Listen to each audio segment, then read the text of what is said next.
जैन साथियों, आज के इस वीडियो में हम लोग पढ़ेंगे जेम्स हटन के बारे में और जेम्स हटन ने जो सिद्धांत दिया था एकरूपतावाद, उसके बारे में पढ़ने वाले हैं। आप सभी को बता दें कि एकरूपतावाद जो सिद्धांत है, ये भौतिक भूगोल की जियोमॉर्फोलॉजी की जो मौलिक सिद्धांत आते हैं, उसका ये पहला सिद्धांत है। यही आधार बनता है जियोमॉर्फोलॉजी का, इसी के बाद सारी चीज़ें आनी शुरू हो जाती हैं। आज की इस वीडियो में हम लोग जो चर्चा करने वाले हैं, वो चर्चा करने वाले हैं एकरूपता की जो बैकग्राउंड हिस्ट्री है, ये एकरूपतावाद सिद्धांत का जन्म आखिर कैसे होता है, क्यों होता है और ये एकरूपतावाद किन सिद्धांतों पर आधारित है, उसके बारे में बातचीत करने वाले हैं। और ये फेमस हुआ या नहीं हुआ, इसकी प्रसिद्धि उस समय मिल पाई कि नहीं मिल पाई, ये भी हम लोग बातचीत करने वाले हैं। और जेम्स हटन ने कौन सी किताबें लिखी थी जिसके माध्यम से ये चर्चा में आया, और इसके बाद वो कौन सी किताबें आई जिसके बाद इसको प्रसिद्धि मिली, एकरूपतावाद को प्रसिद्धि मिली, उसके बारे में चर्चा करेंगे। और इनके 2 शिष्य थे या 2 मित्र थे या 2 समर्थक थे, वो कौन थे और उनको क्या कहा जाए, शिष्य कहा जाए, समर्थक कहा जाए या मित्र कहा जाए, उसके बारे में भी चर्चा करने वाले हैं। उसके बाद जो एग्जाम में क्वेश्चन पूछा जाता है एनटीए में, टीजीटी या पीजीटी में, अक्सर यहाँ से सवाल पूछ लिया जाता है और यदि आपका कोई डाउट रहता है तो आप मुझसे पूछ सकते हैं। और मेरा वीडियो अगर आपको अच्छा लगे, आप इस वीडियो से कुछ नया सीखते हैं, तो मेरे वीडियो को जरूर सब्सक्राइब करिएगा, बेल आइकन को दबा दीजिएगा, लाइक करिएगा। तो चलिए शुरू करते हैं। एकरूपतावाद का जो जन्म होता है, आप लोग पढ़ेंगे भूगोल में, डार्क एज पढ़े होंगे, डार्क एज। भूगोल में अंधयुग था, जहाँ पर क्या हुआ था, भूगोल में जो अंधयुग था, अंधकार युग था, उस अंधकार युग में भूगोल का विकास रुक गया था। भूगोल का विकास क्या हो गया था, रुक गया था। और ये अंधकार युग 500 सालों तक था, 500 सालों तक था। इसके बाद इसके बाद और इसके बाद 14वीं से लेके 16वीं शताब्दी, 14वीं से लेके 16वीं शताब्दी के बीच में एक सिद्धांत आया, आकस्मिकवाद। आकस्मिकवाद, जिसे प्रलयवाद भी कहा गया, प्रलयवाद, जिसको कैटास्ट्रोफिज्म भी कहते हैं, ट्रोफिज्म भी कहते हैं। ठीक, भूगोल में जब अंधकार युग था, उस समय भूगोल का विकास नहीं हुआ, और उसके बाद जब 14वीं से लेकर 16वीं शताब्दी के बीच में आकस्मिकवाद आया, प्रलयवाद आया, तो इसमें ये चर्चा उठने लगी, भूगोल के बारे में ये विषय उठने लगा कि पृथ्वी का जो जन्म हुआ है, पृथ्वी का जो जन्म हुआ है वो अचानक हुआ है, अचानक। ठीक, इसके अलावा जितने भी जीव जंतु हैं, वो भी अचानक से प्रकट हो गए, अचानक से प्रकट हो गए। जितने भी जीव जंतु हैं वो भी अचानक से प्रकट हो गए। और इसमें जो पृथ्वी की आयु का आकलन किया गया, जो बाइबल में लिखा हुआ है, वो लिखा है 6000 साल पृथ्वी पुरानी है। बताओ भैया, 6000 साल पुरानी है, ये बाइबल में लिखी हुई है। ठीक, ये बाइबल में लिखी है। और चर्च के पादरी ने तो यहाँ तक की बात कह दी कि जो पृथ्वी का जन्म है वो सोमवार की रात 9 बजे पृथ्वी का जन्म हुआ। सोमवार की रात पृथ्वी का जन्म 9 बजे हो गया। ये प्रलयवाद में कहा गया। और प्रलयवाद एक ऐसी विचारधारा है जिसमें ये सारी बातें कही जाती है, पृथ्वी का जन्म अचानक से हुआ, सारी प्रक्रियाएं अचानक से जन्म ले ली, सारे जीव जंतु अचानक से ले लिए। और चर्च के पादरियों ने यहाँ तक भी कह दिया था कि सोमवार को पृथ्वी पैदा हुई और रात में ये पैदा हुई थी 9 बजे, जैसे आप पैदा हुए, है ना, जैसे मैं 3 अगस्त को पैदा हुआ, मेरा बर्थडे विश करना 3 अगस्त को। ठीक, तो ये इन्होंने कहा, किसमें, प्रलयवाद में कहा गया। और इसकी आयु का जो गणना किया गया वो 6000 तक पुराना बताया गया कि इससे ज़्यादा पुराना पृथ्वी नहीं है। ठीक, अब जब ये सारी चीज़ें चल रही थी तो उस दौरान एक नए विचारधारा का जन्म होता है यूके में। एक नए विचारधारा का जन्म होता है, कहाँ पर, यूके में। यूके का मतलब यूनाइटेड किंगडम। यूके में एक नई विचारधारा, न्यू कॉन्सेप्ट का जन्म हुआ, न्यू कॉन्सेप्ट का जन्म हुआ यूके में।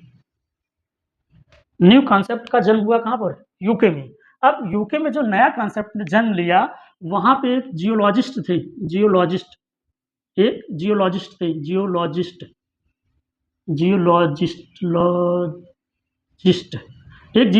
थे। वो कौन से जियोलॉजिस्ट थे, स्कॉटिश के थे, स्कॉटलैंड के थे, स्कॉटिश या स्कॉटलैंड सीधा लिख देते हैं, स्कॉटलैंड के थे, स्कॉटलैंड के थे, जियोलॉजिस्ट थे। वो कौन थे, वो थे जेम्स हटन।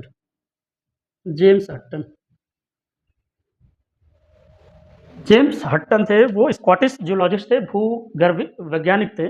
या अब उसमें इन्होंने कहा कि नहीं, भूगोल का जो जन्म हुआ है वो अचानक से नहीं हुआ है, अचानक से नहीं हुआ है।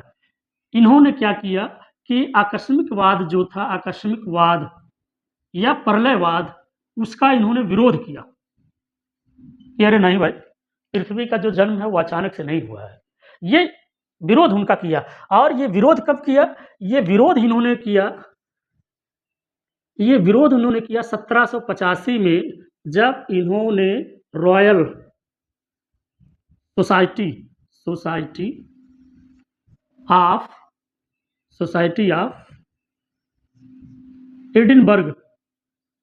एडिनबर्ग के सामने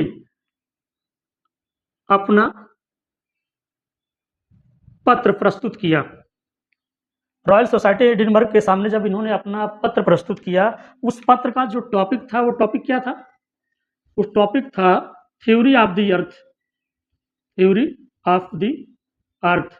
इस नाम से उन्होंने अपना पत्र प्रस्तुत किया और इसमें उन्होंने बताया कि नहीं, पृथ्वी का जन्म अचानक से नहीं हुआ है, बल्कि पृथ्वी पर जितने भी भूगर्भिक शक्तियाँ और नियम कानून कार्यरत हैं, वो पिछले इतिहास में भी, यानी कि भूगर्भिक साल में भी वो कार्यरत थे, लेकिन उनके कार्य करने और उनके नियम में अंतर था। उनके कार्य करने की गति में, इंटेंसिटी में और सारी चीज़ों में क्या था? अंतर था। लेकिन वो पहले भी कार्यरत थे, आज भी कार्यरत हैं, लेकिन उनके कार्य करने में क्या था? उनके गति में, उनके स्वरूप में, उनके प्रारूप में, सारी चीज़ों में अंतर था। ये बात उन्होंने कही और इसी का जन्म होता है एकरूपतावाद का।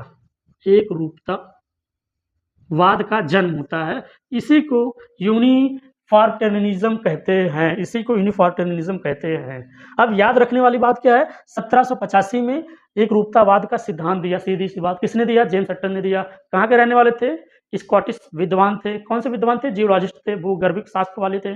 और कहाँ के रहने वाले थे? स्कॉटलैंड के रहने वाले। स्कॉटलैंड कहाँ है? उत्तराखंड नहीं, यूके मतलब उत्तराखंड नहीं, यूनाइटेड किंगडम, वहाँ के रहने वाले थे। और उन्होंने ये सिद्धांत अपना दे दिया। किसके सामने अपना पत्र प्रस्तुत किया था? रॉयल सोसाइटी ऑफ एडिनबर्ग के सामने प्रस्तुत किया था। जो प्रस्तुत किया था, उसका टॉपिक का नाम क्या था? थ्योरी ऑफ द अर्थ था। यहाँ तक की बात समझ में आई? क्या विरोध किया? आकस्मिकवाद का, पृथ्वी का जन्म अचानक से नहीं हुआ। इन्होंने कहा कि भूगर्भ पे जितनी भी शक्तियाँ कार्यरत हैं, नियम कार्यरत हैं, वो भूतकाल में भी कार्यरत थी, लेकिन उनके कार्य करने और उनके सारे शक्तियों के प्रारूप में अंतर था।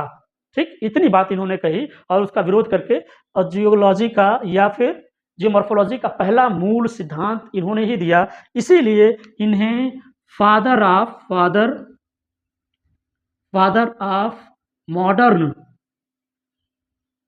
मॉडर्न जियोलॉजी का फादर कहा जाता है।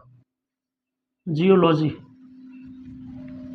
फादर ऑफ मॉडर्न जियोलॉजी का इनको पिता कहा जाता है, फादर कहा जाता है, क्योंकि इनका प्रभाव, इस विचारधारा का प्रभाव बहुत हुआ। अब इसके आगे वाली बात समझ लेते हैं। अब इतनी तो बात आपको समझ में आ गई होगी कि इसका बैकग्राउंड क्या है, इसके पीछे की हिस्ट्री क्या है और ये सिद्धांत कहाँ पे आया, कब आया, क्यों आया, इतनी बात आपको समझ में आ गई होगी। अब चलिए आगे वाली बात कर लेते हैं। ये सारी चीज़ें आपको नोट करके रखना, याद रखना, पढ़ना ऐसे है कि पढ़ने की फिर बार-बार ज़रूरत ना पड़े। और मैं चाहता हूँ कि एक बार आप इतना बेहतरीन पढ़ लें कि दोबारा पढ़ने की ज़रूरत ना पड़े, चीज़ें सब सॉल्व हो जाए। ठीक? अब इनका जो सिद्धांत था वो 2 प्रिंसिपल पे आधारित था। 2 सिद्धांत पर आधारित था। पहला, वर्तमान भूत की कुंजी है। वर्तमान भूत की कुंजी है। वर्तमान भूत की कुंजी है, पहला। दूसरा, ना आदि का पता है, ना आदि का पता है, ना अंत की आशा, ना अंत की आशा। इन 2 सिद्धांतों पर इनका पूरा एकरूपतावाद आधारित है। यही 2 प्रिंसिपल इनके थे जिस पर ये एकरूपतावाद आधारित है। ऑलरेडी बार-बार एनटीए के एग्ज़ाम में पूछा गया है, बार-बार एनटीए के एग्ज़ाम में पूछा गया है, बार-बार एनटीए के एग्ज़ाम में पूछा गया, किसने दिया, कब दिया, ये बार-बार पूछा गया है। और जो लोग तैयारी कर रहे होंगे, जो लोग पीवाईक्यू सॉल्व कर रहे होंगे, जो बेहतर और बेहतरीन तरीके से पढ़ रहे होंगे, उनको ये सब चीज़ें याद आ रही होंगी। हाँ सर, अरे सर मैंने ये भी पढ़ा था, अरे सर ये भी पढ़ा था, ये भी पूछा गया, ये भी पूछा गया। अभी और जो बताने वाला हूँ वो भी पूछा जाएगा, अब देखते रहना आप लोग ध्यान से। इन्होंने कहा वर्तमान भूत की कुंजी है। वर्तमान भूत की कुंजी है मतलब आज जो कुछ भी हमें दिख रहा है, ये जो पीछे चीज़ें हुई थी उसका रिज़ल्ट है। जैसे हमारे कर्मों की वजह से आज हम यहाँ पे हैं, चाहे हम अच्छे हों या बुरे हों। जैसे आपका नेट होगा कि नहीं होगा, आपका जेआरएफ होगा या नहीं होगा, या आपका नेट हुआ है या जेआरएफ हुआ है, वो किस लिए हुआ? क्योंकि आप पिछले कुछ वर्षों में कड़ी मेहनत किए, कड़ी तपस्या की, कड़ी लगन के साथ आपने पढ़ाई की, आपका नेट हो गया, आपका जेआरएफ हो गया। और कुछ लोग इसी में लगे हुए हैं अपना भविष्य को बदलने के लिए कि जेआरएफ होल्डर हो जाए। तो वही कहने का मतलब है कि वर्तमान भूत की कुंजी है। और इन्होंने कहा ना आदि आदि का पता है, ना अंत की आशा है। मतलब पृथ्वी कब जन्म ली, कैसे जन्म ली, इसका कोई सबूत नहीं, कोई एविडेंस नहीं, कोई प्रूफ ही नहीं है। और इसका कब अंत होगा, कहाँ तक पृथ्वी जाएगी, पृथ्वी की उम्र कहाँ तक रहने वाली है, जीव-जंतुओं का आकार क्या होने वाला है, इस धरती का क्या होने वाला है, इसका भी कोई आशा, कोई अता-पता नहीं है। यही 2 मूल सिद्धांत इनके एकरूपतावाद में थे। ठीक? अब बात कर लेते हैं इनकी प्रसिद्धि हो पाई कि नहीं। तो ये प्रसिद्ध नहीं हो पाए भाई। ये प्रसिद्ध नहीं हो पाया क्योंकि आप सभी लोगों को बता दें कि इनका जन्म जो हुआ तो 1726 से लेके 1797 के बीच में इनका जन्म हुआ था। किनका? जेम्स हट्टन का। जेम्स हट्टन का जेम्स हट्टन का जन्म 1726 में हुआ था और 1797 में ये इनकी डेथ हो गई थी। लेकिन इनको प्रसिद्धि नहीं मिल पाई। क्यों? क्योंकि इनकी बुक कैसी थी? इनकी बुक कैसी थी? मोटी थी और इसकी भाषा जो थी वो वहाँ की भाषा थी, स्कॉटिश भाषा थी, जिसकी वजह से उसकी उतनी प्रसिद्धि नहीं मिल पाई। और किताबें आज भी जब दुनिया में इतनी ढेर सारी किताबें हैं, कोई नहीं पढ़ता, तो उस समय उतनी मोटी किताबें, उस लैंग्वेज की किताबें कौन पढ़ता होगा? आप कितना पढ़ते हो? कमेंट करके बताओ। इनकी जो किताब थी, वो किताब इन्होंने मरने से 2 साल पूर्व, मृत्यु से 2 वर्ष मृत्यु से 2 वर्ष पूर्व दिया था। मृत्यु से 2 वर्ष पूर्व यानी कि 1797, तो इसका मतलब 1795 में इन्होंने अपनी बुक लिखी। 1795 में इन्होंने अपनी बुक लिखी और उस बुक का नाम क्या है? आप लोग जानते रहिएगा। Theory of earth theory of earth with proof with proof with proof and illustration. ये बुक उन्होंने लिखी। कब लिखी? अपने मृत्यु से 2 साल पहले ही ये बुक लिखी थी और इस बुक की प्रसिद्धि नहीं मिल पाई। ना मिल पाने की वजहें भी थी। अब जो ये वाली लाइन है, ये एग्ज़ाम में आया हुआ है, ये भी लाइन एग्ज़ाम में आया हुआ है, लेकिन एक बार तो इसका डेट पूछ लिया गया था कि इन्होंने इस लाइन को अपने पत्र में कब ऐड किया था। वो 1788 में ऐड किया था इस बात को। लिख लेना, जितना मैं डेट बता रहा हूँ लिख लेना, नहीं तो आपको दिक्कत होने वाली है। बाद में फिर मत कहना कि सर आपने पढ़ाया लेकिन ध्यान नहीं दिए, अब देखो क्वेश्चन आ रहा है फिर से आपका वीडियो खोज रहे हैं। ठीक? ये सारी चीज़ें लिख लेना। ये बुक थी किसकी? जेम्स हट्टन की ये बुक थी। Theory of the earth with proof and illustration, ये बुक इनकी थी। अब इसमें इन्होंने क्या-क्या बातें की थी? पहला तो इन्होंने जो बात की थी वो ऑर्डर लाइन अर्थ की बात की थी। ऑर्डर लाइन अर्थ की बात की थी। ऑर्डर लाइन अर्थ की बात की थी। मतलब इन्होंने पहली बार चक्री सिद्धांत की बात की थी।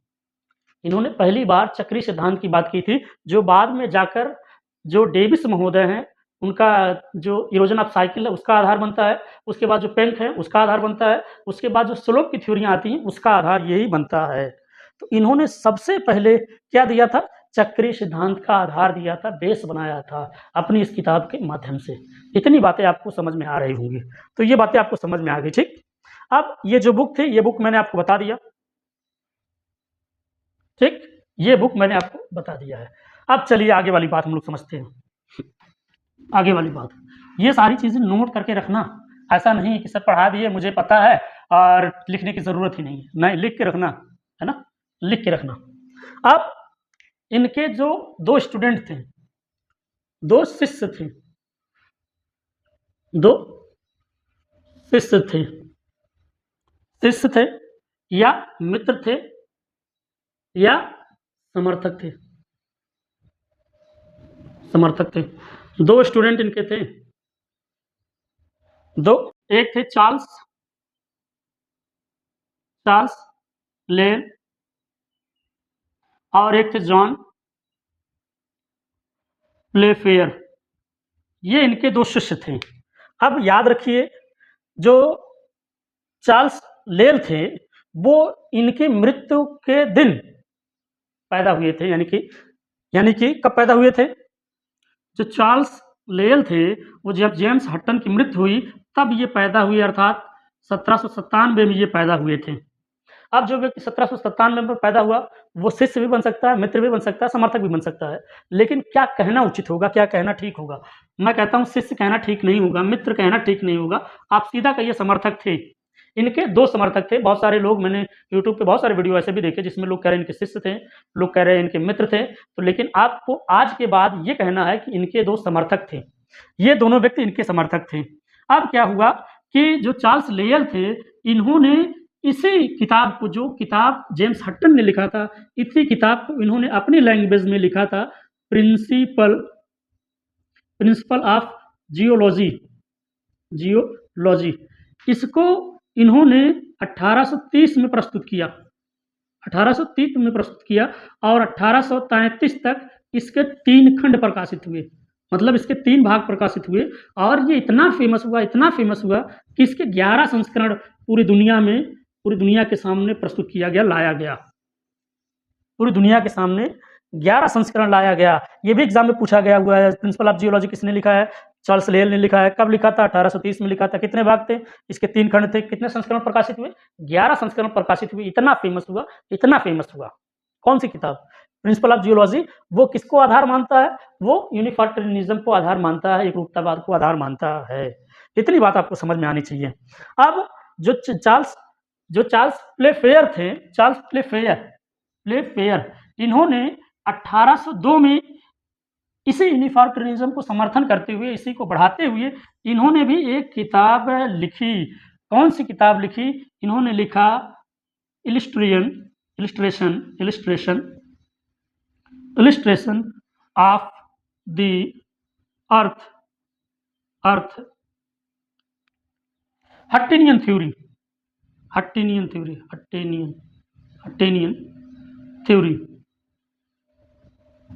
ये 1802 में ये किताब लिखी थी, हट्टोनियन। कभी-कभी पूछ लिया जाता है हट्टोनियन थ्योरी किसने लिखी? बहुत सारे लोग कहते हैं जेम्स हटन ने लिखी। नहीं, उनका समर्थक था जॉन प्लेफेयर। और ये किस पे बेस है? ये यूनिफॉर्टरिज्म पे बेस है। तो ये वाली किताब प्रिंसिपल ऑफ जियोलॉजी जो चार्ल्स लेयल ने लिखी है, और जो जॉन प्लेयर ने लिखी है वो illustration of the earth Huttonian theory, ये इनकी किताब है। और ये इसका बैकग्राउंड था। एग्जाम में जो क्वेश्चन पूछा गया है, वो क्वेश्चन क्या-क्या पूछे गए हैं वो मैं आपको बता देता हूँ। इतनी बात आपको समझ में आ गई? अरे भाई आपको समझ में आ गई बोलिए हाँ। कमेंट करिए सर समझ में आया, जितना पढ़ाया उतना सब समझ में आ रहा, ठीक पढ़ा रहे हैं सर। पहला, ये सिद्धांत कब दिया? 1785 में दिया। किसने दिया? जेम्स हटन ने दिया। ये आ गया। ये कहाँ के थे? स्कॉटलैंड के थे। ठीक, ये कहाँ के थे? स्कॉटलैंड के थे। स्कॉटलैंड कहाँ है सर? यूके में, उत्तराखंड में? अरे नहीं, यूके में, यूनाइटेड किंगडम में। ये कौन से थे? ये भूगर्भ शास्त्री थे। ये कैसे व्यक्ति थे? भूगर्भ शास्त्री व्यक्ति थे। ठीक, इतनी बात समझ में आई? ठीक है सर। इन्होंने किसका विरोध किया? इन्होंने आकस्मिकवाद का विरोध किया। आकस्मिकवाद का विरोध किया। किसका विरोध किया? आकस्मिकवाद का विरोध किया। और इन्होंने कहा वर्तमान भूत की कुंजी है। ठीक, और क्या कहा? और कहा ना आदि का पता है, ना भविष्य की आशा। और इन्होंने एक लाइन और कही थी जो पृथ्वी है वो इसकी जो चट्टानें हैं वो इसकी पृष्ठें हैं, और जीवावशेष नहीं, जो पृथ्वी है और पृथ्वी पर जो चट्टानें हैं वो इसकी पुस्तकें हैं, और जो पृथ्वी पर जीवाश्म पाए जाते हैं वो उसकी पृष्ठें हैं। ये भी बात उन्होंने कही थी। ठीक, आप बेहतर रिकॉल कर रहे होंगे। यही बात इन्होंने कही। अब इसकी प्रसिद्धि मिली? नहीं मिल पाई सर। इनकी बुक क्या थी? Illustration of the proof and बताओ भाई, एंड क्या था? Proof and illustration, theory of the earth and proof illustration, ये बुक उन्होंने लिखी। अब उसके बाद ये सारी चीजें एग्जाम में पूछी गई हैं। और उसके बाद जो इनके 2 शिष्य थे, चार्ल्स लेल और जॉन प्लेफेयर, इनकी किताबें, इनका डेट भी पूछा गया और इन्होंने पहली बार आधार दिया। अब इसके बाद मैं एकरूपतावाद में जो इसको आधार बनाते हुए पेंक महोदय और डेविस महोदय का जो सिद्धांत आया हुआ है, वो इसी को आधार मान के ही आगे आया है। तो आज का वीडियो ये कैसा लगा कमेंट करके ज़रूर बताएँ। आज आपने नया क्या सीखा? आज की इस वीडियो में आपको क्या-क्या चीज़ें नया सीखने को मिली? आप ज़रूर बताएँ। अगर आपको वीडियो अच्छा लगा तो चैनल को सब्सक्राइब करें। ऐसे ही वीडियो पाने के लिए हमारे वीडियो पे जुड़े रहें। Thank you so much. जय हिंद, जय भारत।